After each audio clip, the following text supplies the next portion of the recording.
नमस्कार दोस्तों, मेरा नाम है अरुण सिंह और आप सफ़र कर रहे हैं फ्री एजुकेशन वर्ल्ड की दुनिया में। ये जो मेरा वीडियो है एक छोटी सी वीडियो होगी जो कि फंडामेंटल ड्यूटीज़ को कवर करेगी। पॉलिटी का आपका चैप्टर है, पॉलिटी में आपका चैप्टर है फंडामेंटल ड्यूटीज़। इसमें हम डिस्कस करेंगे उस ड्यूटीज़ के बारे में। हम राइट डिस्कस कर चुके हैं, directive principles of state policy discuss कर चुके हैं। अब हम फंडामेंटल ड्यूटीज़ डिस्कस करने जा रहे हैं इस चैप्टर में।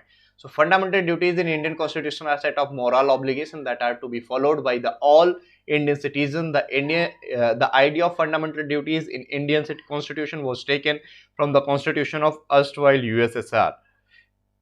जैसे कि फंडामेंटल राइट्स हमको दिए गए हैं, उसी प्रकार से सिटीजन की के कुछ कर्तव्य हैं, कुछ ड्यूटीज हैं जो कि सिटीजन को फॉलो करनी चाहिए। उसका डिस्कशन इस फंडामेंटल ड्यूटी वाले चैप्टर में किया गया है। ये बेसिकली हमने यूएसएसआर, जो कि रशिया अब है, जो पहले यूएसएसआर हुआ करता था, इससे कई सारे देश टूट गए तो अब रशिया अलग हो गया। बेसिकली हमने वहीं से लिया है, ठीक है, फंडामेंटल ड्यूटीज का concept. Originally the constitution framers did not include fundamental duties in the constitution.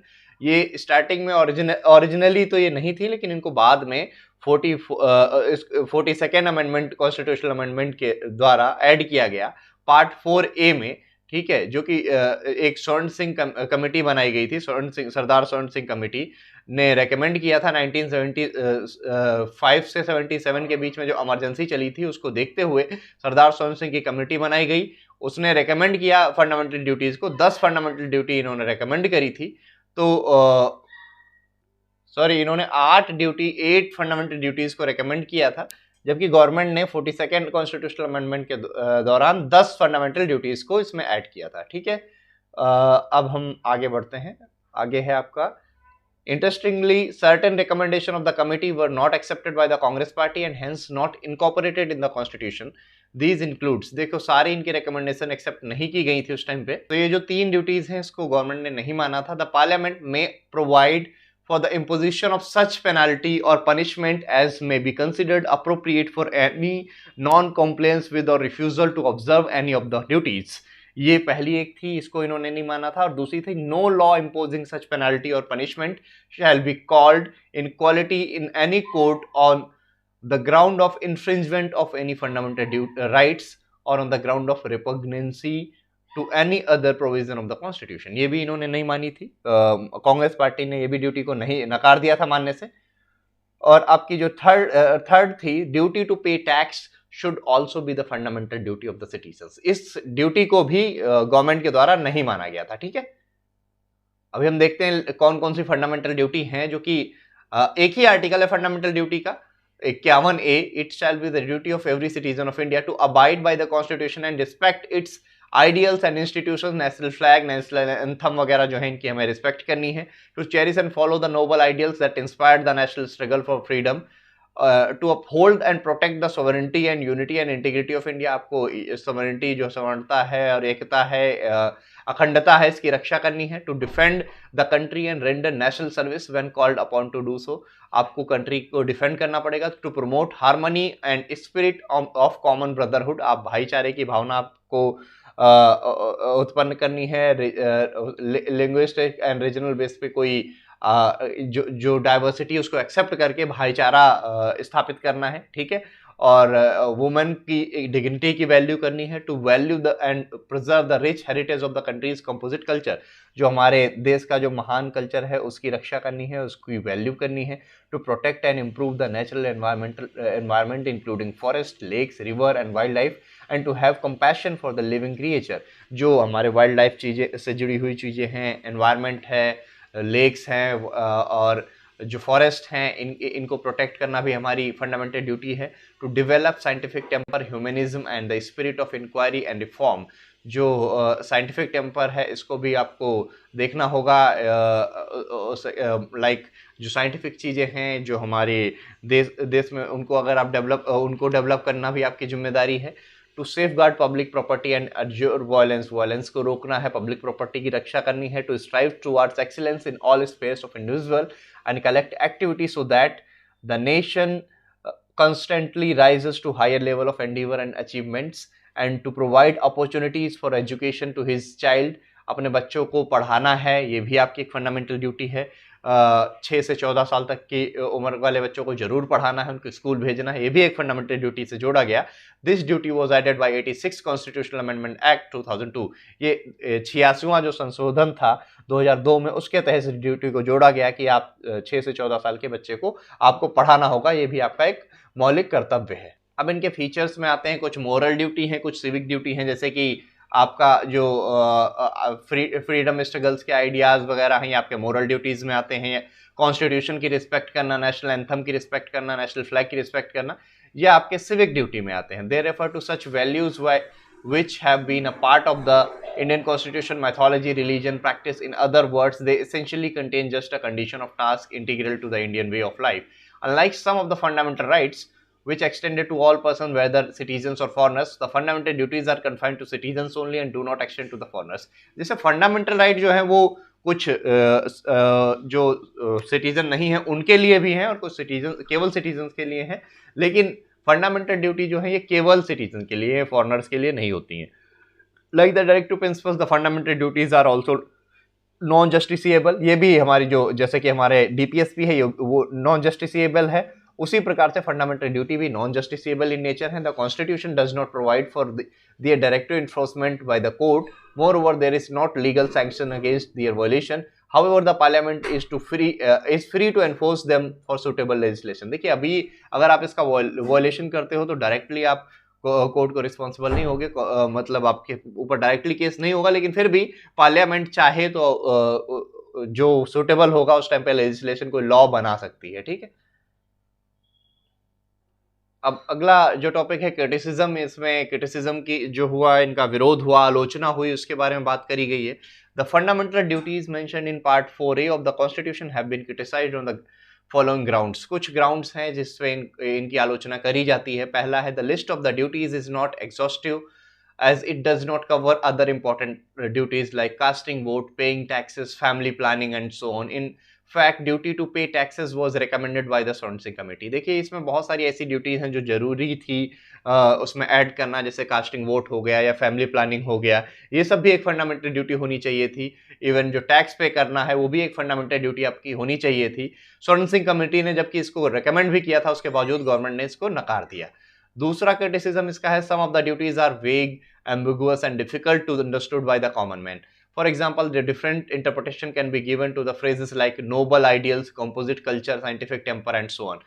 बहुत सारे ऐसे जो हमने फंडामेंटल ड्यूटीज दे रखी हैं जिनको समझना एक आम आदमी के लिए बहुत मुश्किल है या नामुमकिन सा है। जैसे कि फॉर एग्जांपल आप देख सकते हैं इंटरप्रिटेशन, लाइक कुछ ऐसे फ्रेज इंटरप्रेट कर रखे हैं जैसे नोबल आइडियल्स हो गया, कॉम्पोजिट कल्चर हो गया, साइंटिफिक टेम्पर, ये सारी चीजें आम आदमी के समझ में ही नहीं आएंगी। तो ये ड्यूटीज का एक बहुत बड़ी आलोचना है कि इसका क्या मतलब जो लोगों की समझ में नहीं आया। अगला पॉइंट है, दे have been described by the critics as a code of moral perspective due to their non-justiciable character.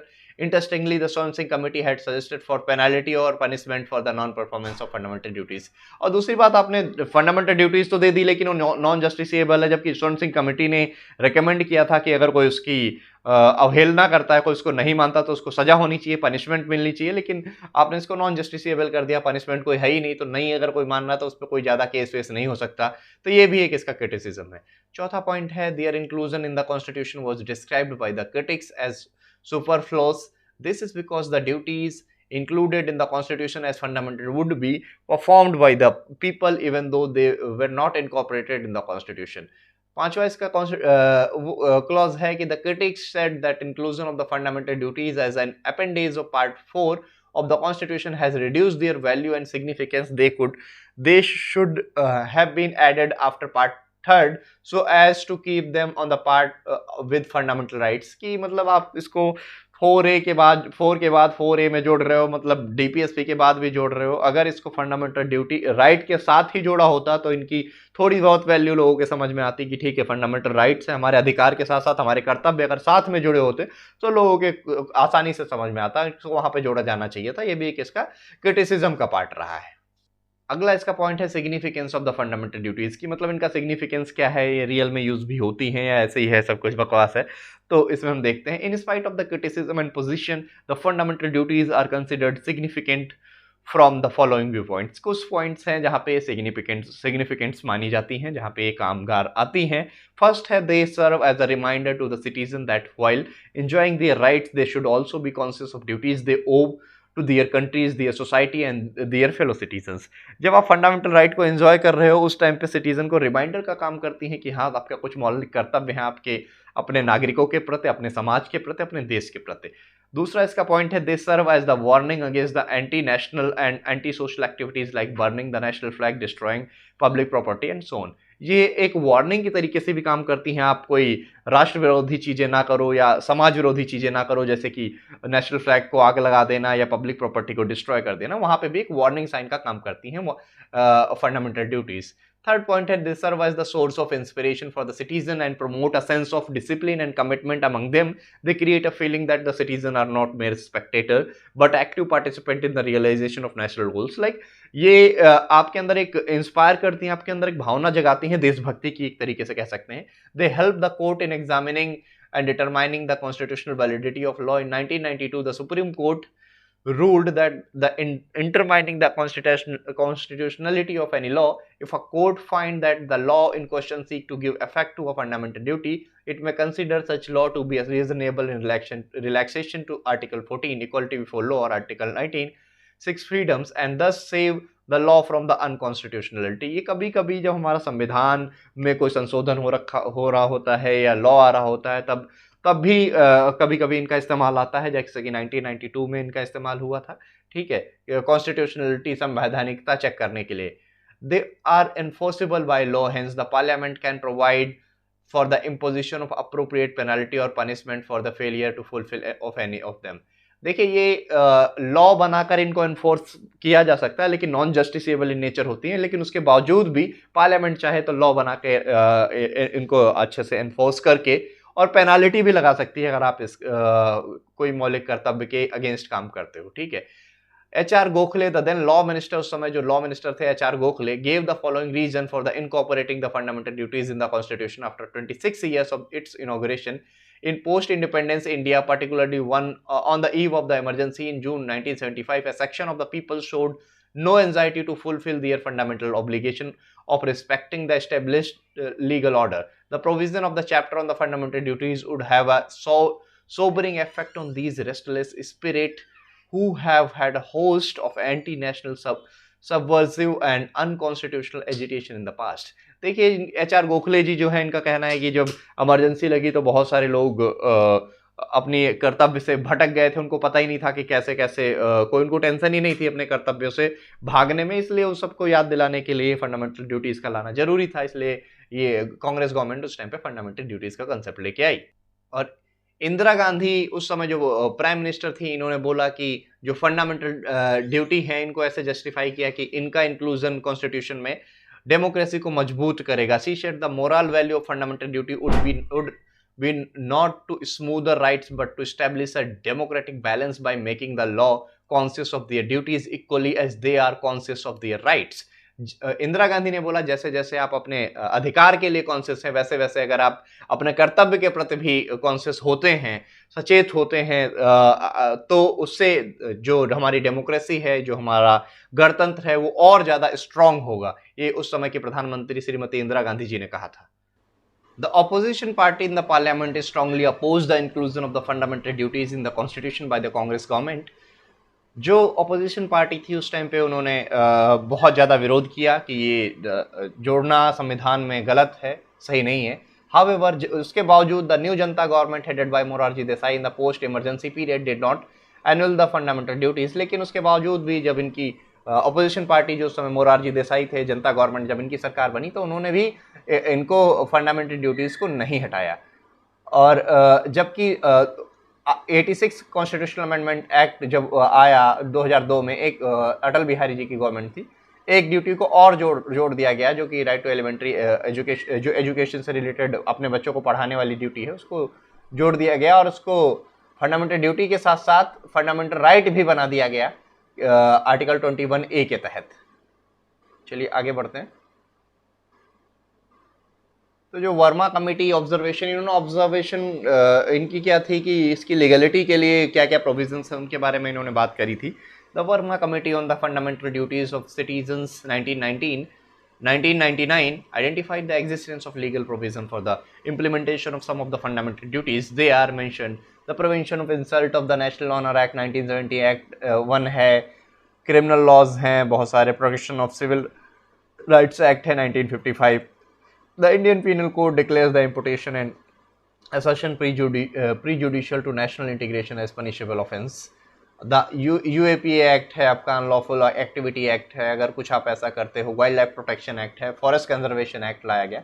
ये सब जो हैं फंडामेंटल ड्यूटीज़ को और ज़्यादा स्ट्रॉन्ग बनाते हैं। ठीक है, ये था आपका लक्ष्मीकांत का फंडामेंटल ड्यूटीज़ का चैप्टर। आई होप आप लोगों ने बहुत कुछ सीखा होगा इससे। आप इसी तरीके से प्रेम बढ़ाते रहिए, हमारे चैनल को सब्सक्राइब करते रहिए, लाइक करते रहिए, शेयर करते रहिए। गुड नाइट एंड जय हिंद।